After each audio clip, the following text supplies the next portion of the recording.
SME India में simple है, listed company हमेशा लगेगा। सुन लो पहली बात मेरी बात, अभी आगे पढ़ाऊंगा पर मैं आपको सिंपल बता रहा हूं। इंडिया किसके ऊपर लगेगा? ऑल लिस्टेड कंपनी, बात खत्म।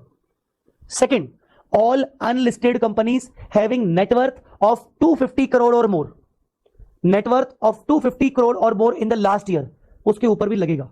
थर्ड, जितनी भी मैंने ये कंपनी बताई, लिस्टेड कंपनी अनलिस्टेड, इन सबकी सब्सिडरी कंपनीज के, एसोसिएट कंपनीज और ज्वाइंट वेंचर्स कंपनीज के लिए भी लगेगा, चाहे उनकी नेटवर्थ, चाहे वो लिस्टेड, चाहे वो अनलिस्टेड, चाहे वो घंटा कुछ भी हो, सबके ऊपर लगेगा। तो कुल मिला के पहला, लिस्टेड कंपनी के ऊपर इंडेक्स लगेगा।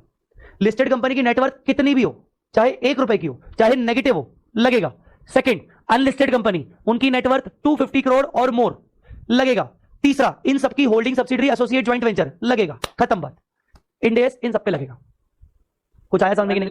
अनलिस्टेड प्राइवेट पब्लिक दोनों बेटा, अनलिस्टेड मतलब प्राइवेट हो गई ना, आप कुछ भी, अनलिस्टेड में प्राइवेट भी आ गई, जो भी कंपनी बोल दो आप, कुल मिला के नेटवर्थ चेक करना है, समझे?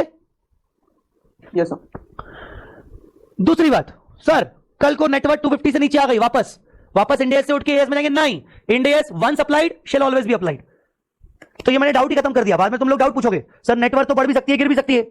जब बढ़ गई थी तो इंडेक्स पे आ गए, गिर गई तो वापस से जंप करके एएस में। नहीं, पागल हो क्या? कौन टाइम वेस्ट करेगा अपना? टेंथडी बोलेगी पागल, बस यही समझाएगा, धंधा करना है कि नहीं करना है हम लोगों को, मतलब ये करते रहेंगे बस, ये बनाओ, ये करो, ये करो, ये करो, ये करो, ये करो, कंसल्टेंट्स को हायर करो, ऐसा नहीं करेंगे हम। Once index applied shall always be applied, simple.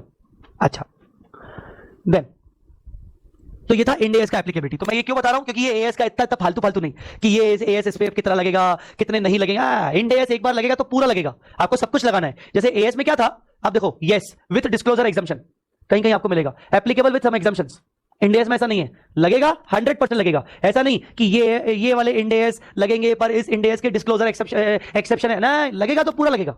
Compliance करना है तो पूरा करना है, और तो और आपको कंप्लायंस अगर करना है तो पूरा करना है, और आपको बताना भी पड़ेगा कि पूरा कंप्लायंस हुआ है। एक मिनट, ये देखो ऑल्टर ने क्या बोला है सन टीवी के, in our opinion and to the best of our information according to the explanation given to us, जैसा हमें एक्सप्लेनेशन दिया गया है और हमारे पास जितनी इंफॉर्मेशन अवेलेबल है उसके अकॉर्डिंग हम ये कह सकते हैं कि इन कंपनी का जो स्टैंडअलोन फाइनेंशियल स्टेटमेंट है, स्टैंडअलोन फाइनेंशियल स्टेटमेंट मतलब क्या होता है?